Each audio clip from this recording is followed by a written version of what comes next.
శ్రీమాత్రే నమ. జై గురు దత్తాత్రేయ నమ. ఈ వీడియోలో మనం మార్చి 15 నుంచి 21వ తారీఖు మధ్యలో జరగబోయే వార ఫలాలు పరిశీలిద్దాం. మరి మేషరాశి వారికి ఈ వారం వార ఫలాలు పరిశీలించినప్పుడు 11వ స్థానంలోనే ప్రధానంగా 3 గ్రహాలు సంచరించడం జరుగుతుంది. అది రాష్ట్రాధిపతి కుజుడు లాభస్థాన సంచారం వల్ల మరి జాతకుడు రియల్ ఎస్టేట్ రంగంలో ఉన్న, పారిశ్రామిక రంగంలో ఉన్న, మీరు ఏ రంగంలో ఉన్నప్పటికి కూడా దాంట్లో మీ యొక్క ఇంప్రూవ్మెంటు డెవలప్మెంటు విశేషంగా కనబడుతుంటుంది. అలాగే మీరు ఈ సమయంలో ఏదైనా కొత్తగా బిజినెస్ ప్రారంభించాలనుకున్నా, ఒక ఇండస్ట్రీ ప్రారంభించాలనుకున్నా, లేదా ఒక వెంచర్ వేయాలనుకున్నా ఇది మీకు చాలా అనుకూలమైనటువంటి సమయం. అదే కుజుడు రాహుగ్రహంతో కలిసి సంచరించడం కూడా జాతకుడికి పెద్ద పెద్ద పారిశ్రామికవేత్తలు కానీ, విదేశంలో ఉన్నటువంటి మీ బంధుమిత్రులు కానీ మీతో కలిసి పనిచేయడానికి ఉత్సాహం చూపిస్తుంటారు. మీకు మీ వ్యాపారానికి, మీ వ్యక్తిగత అభివృద్ధికి వారు ఎంతగానో మీకు సహకరించే అవకాశం ఉంటుంది. అలాగే ఇదే సమయంలో చాలా కాలంగా పెండింగ్లో ఉండిపోయినటువంటి పనులు, స్థిరాస్తి సంబంధించిన విషయాల్లో చాలా కాలంగా సెటిల్మెంట్ కాకుండా ఉన్నటువంటి విషయాలు ఈ సమయంలో ఏదో విధంగా సెటిల్మెంట్ అవ్వడం, గతంలో మీరు ఊహించిన దానికన్నా మీకు అధికంగానే లాభం రావడం జరుగుతూ ఉంటుంది. అలాగే కొంత ఆగిపోయినటువంటి ధనం చిట్ ఫండ్లో కానీ, ఇన్సూరెన్స్లో కానీ, ఎవరికైనా రుణం ఇవ్వడం వల్ల కానీ, లేదంటే కొద్దిగా ప్రైజ్ మనీ లాంటిది కానీ, లేదంటే ఒక బ్లాక్ మనీ లాంటిది కానీ, వేరే విధంగా సెటిల్మెంట్ రూపంలో గానో, లేదంటే వేరే కార్యక్రమాల ద్వారా కూడా మీకు ఆదాయ వనరులు ఎక్కువగా వచ్చే అవకాశం ఉంది. అందులో కొంత బ్లాక్ మనీ లాంటిది కూడా ఉండే అవకాశం ఉంటుంది.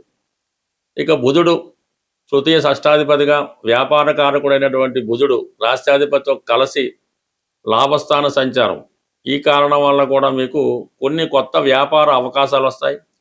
ప్రస్తుతం ఉన్నటువంటి ఆదాయం పెంచుకునే మార్గం కూడా కనబడుతూ ఉంటుంది.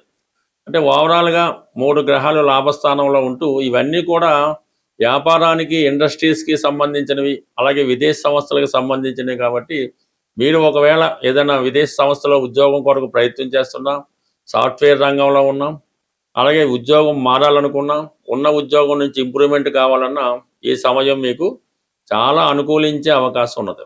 అయితే వ్యయ స్థానంలో శనిగ్రహ సంచారం, అది ప్రస్తుతం శని తన సొంత నక్షత్రమైనటువంటి ఉత్తరాభాద్ర నక్షత్రం మీద సంచరిస్తున్నాడు.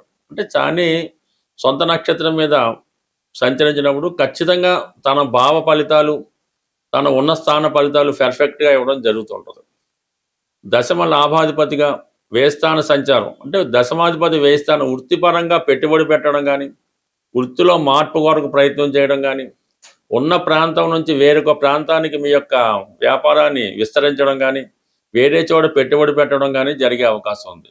లేని పక్షంలో కొన్ని రోజుల పాటు మీరు వేరే దేశంలో, వేరే ప్రాంతంలో స్టే చేయడం, ఉన్న ప్రాంతానికి దూరంగా వ్యాపార వ్యవహారాలు నిర్వహించడంలో కొంత దూరంగా ఉండే విషయం కూడా ఈ వ్యయస్థానంలో ఉన్నటువంటి శని భగవానుడు మీకు కొంతవరకు అటువంటి అవకాశాన్ని కల్పిస్తాడు. అంటే సదుపాయాలు కొంతవరకు ఇబ్బందికరంగా ఉంటాయి. సమయానికి ఈ ఆహారపు ఇవి సమయానికి దొరకపోవడం, సరైనటువంటి వసతులు లేకపోవడం జరిగే అవకాశం ఉన్నది.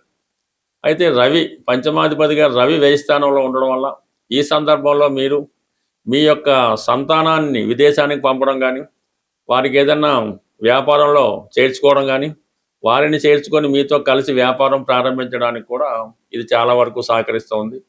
బట్ అలాగే శుక్రుడు, ప్రధానంగా శుక్రుడు ధన సప్తమాధిపతిగా శుక్రుడు వ్యయస్థాన సంచారం, అలాగే కొంత అధిక వ్యయం అన్నది చెప్తూ ఉంటుంది. విలాసవంతమైనటువంటి వస్తువులు కానీ, గృహాన్ని రిపేర్ చేయించడం కానీ, గృహంలో ఫర్నిచరు అటువంటి వగైరా సమకూర్చడం కానీ, ఇటువంటి విలువైనటువంటి వస్తువులు కొనడం, మొత్తం మీద శుక్రుడు వ్యయస్థానంలో ఉన్నప్పుడు మీ కుటుంబంలో స్త్రీలకు కూడా విలువైనటువంటి బహుమతులు అవి సమకూర్చడం జరుగుతుంటుంది.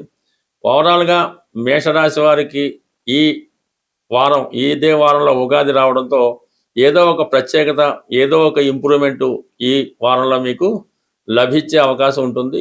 ఈ వారంలో మనకి ఉగాది నూతన సంవత్సరం రాబోతుంది. అయితే ఉగాది నాటికి ఈ గ్రహాలన్నీ రాహు కేతువు యొక్క యాక్సెస్లోకి రావడం వల్ల ఒక విధమైనటువంటి కాలసర్ప దోషం ఉండగా ఈ ఉగాది ప్రారంభం అవడం జరిగింది. అంటే దీనివల్ల సంపూర్ణంగా రావలసినటువంటి ఫలితాలు సకాలంలో అందుకోలేకపోవడం జరుగుతుంది. కొన్ని అనుకోని ఇబ్బందులు, సమస్యలు వ్యక్తిగతంగా, అంతర్గతంగా అటు దేశాల మధ్య విభేదాలు రావచ్చు, రాష్ట్రాల మధ్య విభేదాలు రావచ్చు, రాజకీయ నాయకుల మధ్య విభేదాలు రావచ్చు.